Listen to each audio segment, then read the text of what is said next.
Hey guys, I'm Nellie. So today I'm going to be doing my practice speech for my public speaking class on why you should adopt animals from shelters, not shop from breeders, backyard breeders, breeding facilities, etc. So the main reasons why you shouldn't, we're just going to go over in the beginning.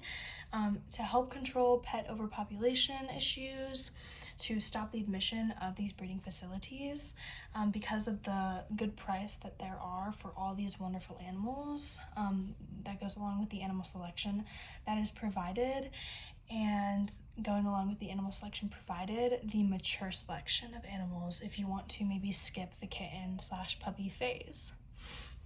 So for this part, there's no one here with me, but I'm going to ask who in the room maybe has a pet, who wants to get a pet in the future, because this is applicable to everyone who wants to do that, which is most people. And then ask maybe if anyone got their pet from a shelter.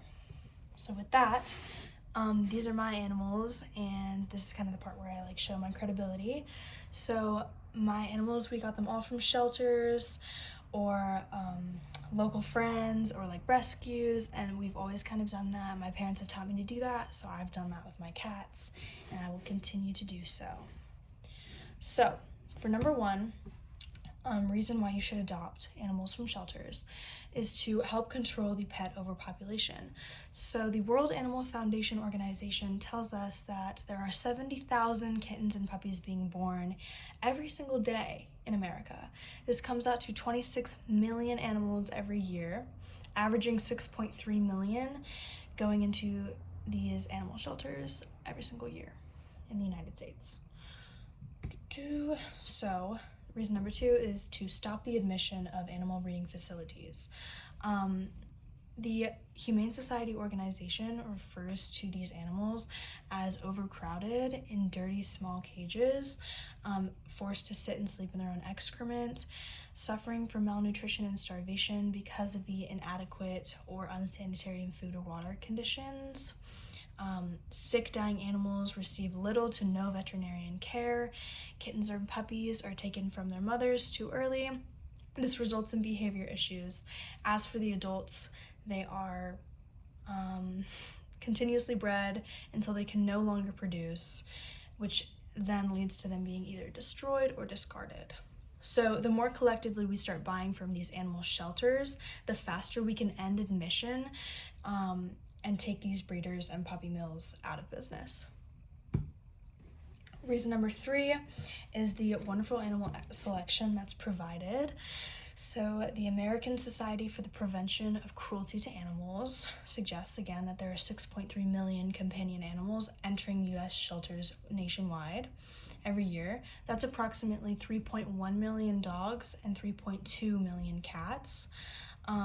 With this undeniably large selection, of course, there are going to be options: males, females, old, young, purebreds, hybrids, chill, crazy. I know that my cats fall definitely under the crazy selection. One of the biggest reasons that people will not adopt from shelters is because they want purebreds. But because the selection is so large, it's actually, contrary to popular belief, easier than it seems. So it's really as simple as doing some research, putting in the effort, and maybe a DNA test, and you're there. Another reason is that you pay less. So the World Animal Foundation tells us that the average price when buying a new animal is going to be anywhere from $300 to $3,000, and the average price for a shelter is going to be around $50 to $500. And it is even common to have yearly discounts, sales, and sometimes even free animals at your local shelters. So it's always good to check in. Another one is to skip the kitten/puppy phase. This is usually the most expensive and destructive phase. Because of this undeniably large selection, again, it brings forth the option to adopt an older animal who needs a home. The benefits of this will include maybe a more mature animal, trained, independent, less work, less expensive, and some might even say less commitment because they only have so much left to live. This one is kind of a heartbreaker for me because of the study that I found. The MDPI Scientific Journals states that historically older cats and dogs are at a higher risk of euthanasia in shelters, which basically means like they're at a higher risk of being put down due to the lower perceived appeal for adoption. So it's always good to keep that in mind when shopping in shelters. My last reason is going to be to encourage others to adopt, hopefully as I have today. My parents have always done this and taught me and all my siblings to as well. I will teach my kids the same by shopping at shelters with them and by spreading as much recognition as possible. Going along with this, I will show you guys today how to avoid more strays and maybe give you some resources and places to go. So these are 4 ways to avoid more strays. Spay or neuter your animals, chip them and give them collars with contact information, commit to your animal, and educate and encourage those around you.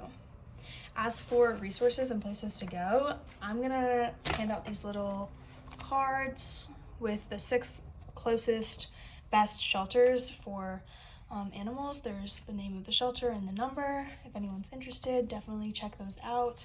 I know for the people in the beginning, if anyone raises their hand saying that they want to get a pet in the future, some of us are graduating, moving out, and if it's applicable to you, then that's great. Yeah, so one last note is don't forget to go home and kiss your pet or go adopt one so that you can kiss it. And then I'm gonna put a picture of me with my animal. I just haven't done that yet. So yeah, the end. Thank you guys for your time.